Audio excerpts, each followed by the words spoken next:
On January 17, 2014, officers arrived at the home of 52-year-old Harold Sask and discovered his bloody body while investigating. It turned out that there was an 18-year-old girl living with him, whom everyone thought was his stepdaughter. However, she was not at the scene of the crime. When officers discovered what had happened at the house, the entire community was shocked.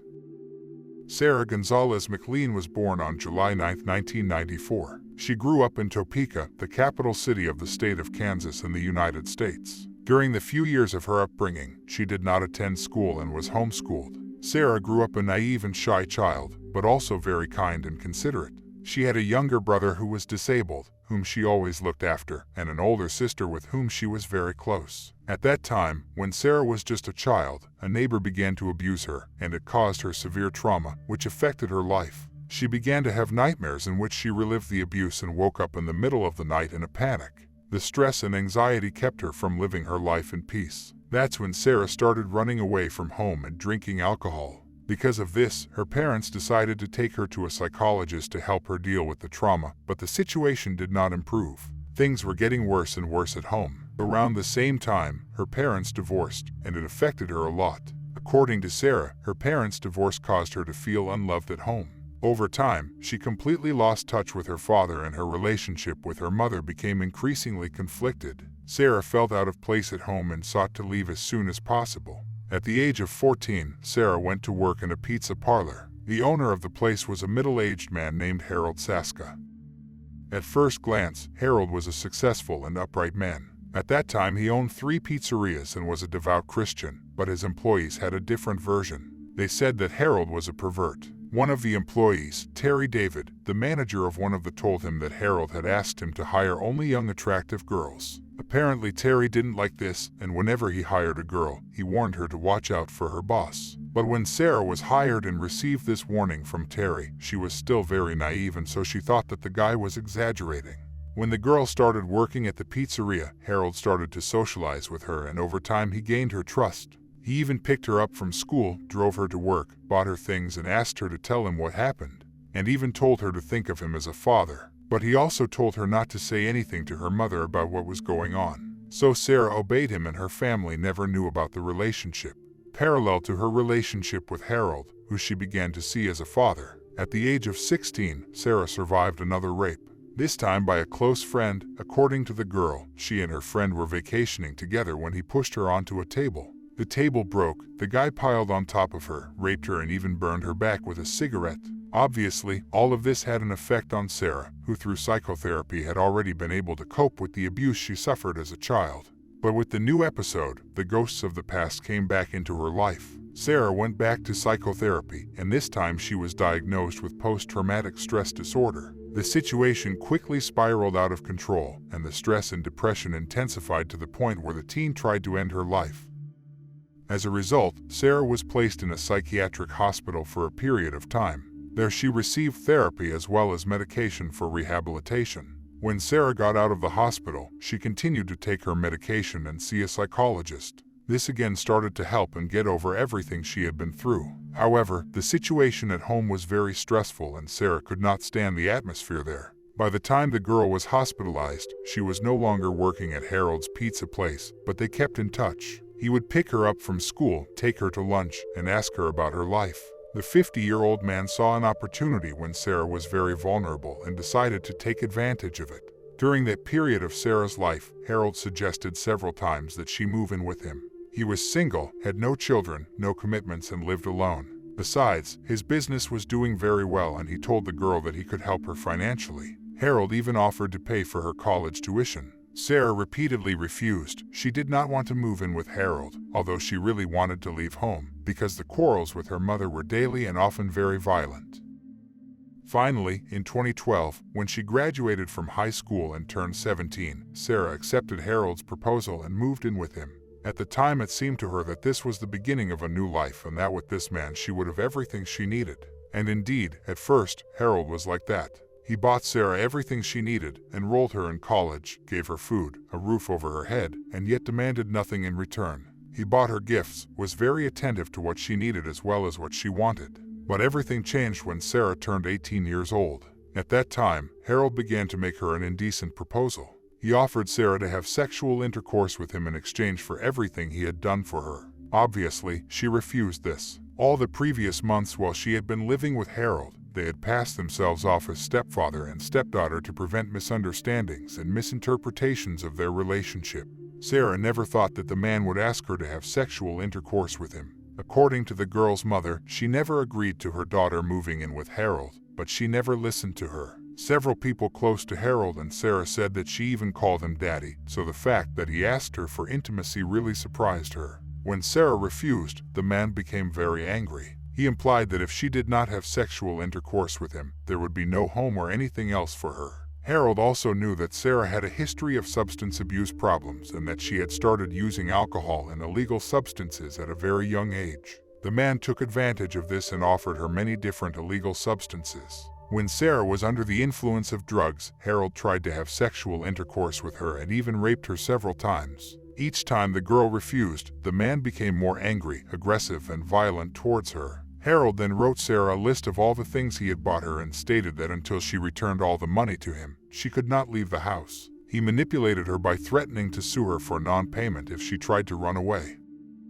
By then, Sarah had a steady job, but she was earning minimum wage, and her income was not enough to cover everything Harold demanded of her. Among the expenses were 2 expensive cosmetic surgeries that Sarah had under pressure from Harold. One was a nose job and the other was a buttock implant. The second surgery caused her such pain that she was on medication for months. Harold demanded $16,000 from Sarah in addition to all these payments for gifts. The man also demanded that the girl pay him for the months she lived in his home. Sarah could not return home to her mother because Harold psychologically abused and manipulated her, telling her that no one wanted her at home and that she would definitely not be accepted there. Her behavior changed completely and she was no longer a quiet, naive girl with a very kind heart. She became an aggressive girl who did not want to talk to anyone and defended herself at the slightest remark. According to Sarah, gradually the ideas in her head changed and she began to feel the urge to kill. First, she went to a pet store and bought rabbits there. When she got home, she killed them with a knife, skinned them, and then ate them. Harold witnessed all this, but he never said anything to her. Moreover, he laughed at her. If Sarah wasn't at work, she was at Harold's house, always under the influence of illegal substances, alcohol, or in a very bad mood because of everything she had been through. At one point, Sarah started taking antidepressants, thinking they might help her. A few weeks went by and they had no effect. Then she switched to stronger ones, but they didn't help either. Eventually, the girl entered a spiral of self-destruction, and it was only a matter of time before something terrible happened in that house. On January 17, 2014, police officers came to Harold's house. His co-workers had reported him missing after he had not shown up at the pizzeria for several days and they had been unable to contact him. The officers rang the doorbell several times, but no one answered. That's when they decided to look in the windows to see if they could see anything. One of them managed to see a man's body in a pool of blood, and the officers broke down the door of the house to get inside. Once inside the house, they found several empty beer cans next to the body. Harold's body was taken to the medical examiner's office for examination. It was determined that he had died from several stab wounds to the neck. In addition, a report was made as to what was in the beer cans. According to the forensic report, they contained traces of sedative pills. The police knew that Sarah lived in the house with Harold, and when they got there, they found her cell phone. Knowing her age, they thought she was missing.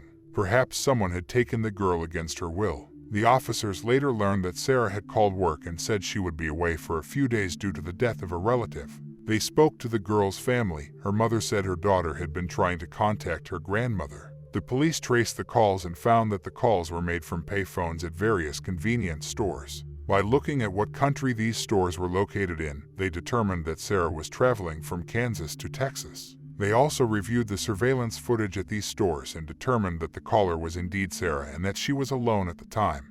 They realized that she had not been kidnapped and she became the prime suspect in Harold's murder.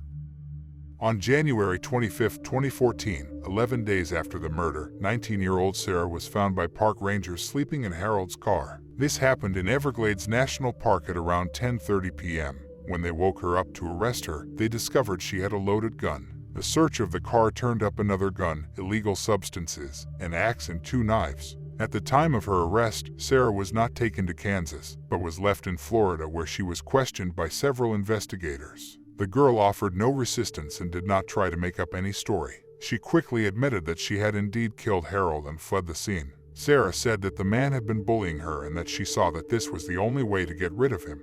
The girl told everything in detail. According to her, a few days before the crime, she went to the pharmacy when Harold was not at home and bought a pack of pills for insomnia. On January 14, 3 days before the discovery of the man's body, she had a day off, and he began to make repairs in the house, asking Sarah to bring him a beer. The girl said she realized at that moment that this was her chance. She knew that Harold would not only drink the beer, but would ask for more and more. After the third can of beer, Sarah began slipping pills into Harold's drink. She said she waited until the third one so he wouldn't notice the strange taste. While Harold was asking for beer, she continued to slip the pills into his drink, and according to the police, gave him a total of 5.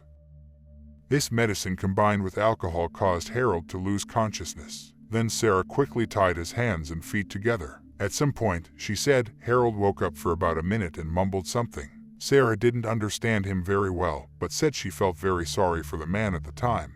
However, she was determined to carry out her plan. She pulled out a knife and stabbed him several times in the neck, nearly decapitating him. When the girl realized that Harold was dead, she took his blood and wrote the word freedom on the bathroom wall. Sarah then washed her hands, showered, and changed her clothes. After that, she took money, a tablet, Harold's car from the house and left. She says she left her cell phone so the police wouldn't track it, and thought something had happened to her, too. The girl drove toward Texas, but when she got there, she didn't like it there because it was too cold at night, so she drove to Florida. On the way, Sarah slept in the car most of the time and stopped to rest on the highway. Once she arrived in Florida, she went to James Baker, a local tattoo artist, to get a tattoo.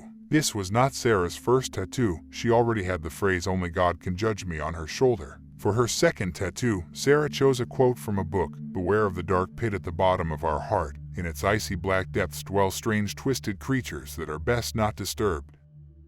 Sarah had hoped that by cooperating with the police, telling the whole story of Harold's abuse, they would go along with her and commute her sentence. However, the police decided not to do so. They presented Sarah as a real psychopath, and Harold as a calm Catholic who only wanted to help the girl. At one point in the interrogation, Sarah told one of the officers that during the fits of rage she experienced at Harold's house, she had the urge to kill. Prosecutors said that Sarah killed Harold because she wanted to feel what it was like to kill a man, not because he was violent toward her.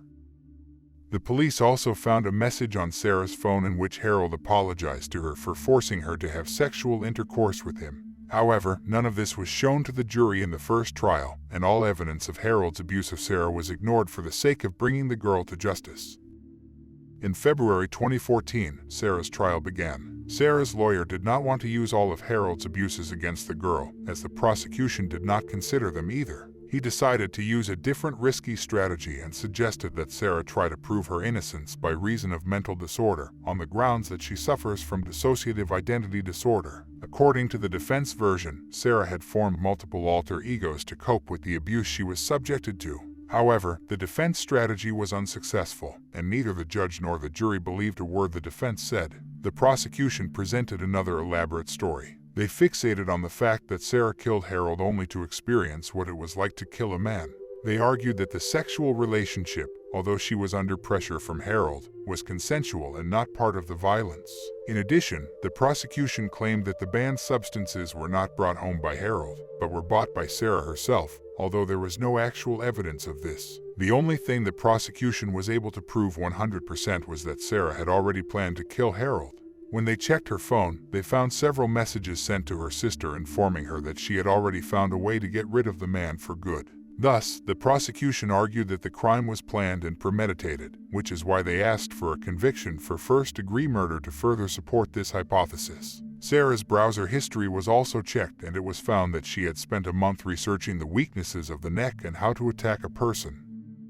On September 4, 2015, Sarah, who was 21 years old at the time, was found guilty of first-degree premeditated murder and sentenced to life in prison with the possibility of parole 50 years after sentencing. All of the information about Harold's abuse and witnesses that the prosecution did not admit became known to the media, and the case was widely publicized. It was found that much of the information about the conditions of Sarah and Harold's relationship was withheld from the jury. For what purpose it was done, it is not known, either in order not to spoil in the eyes of many the image of Harold as a quiet religious man, or the prosecution simply wanted to achieve the harshest possible sentence for the girl. In the end, it all attracted increasing public attention. In 2021, Sarah made a deal with the prosecutor, which resulted in her sentence being reduced from 50 years to 25 years. The girl is still sentenced to life in prison, but after 25 years, she will be able to ask for release. What do you think of this crazy story? Do you think Sarah was responsible for what happened? Write your opinion in the comments. And True Crime Chronicles channel was with you. See you in the next video.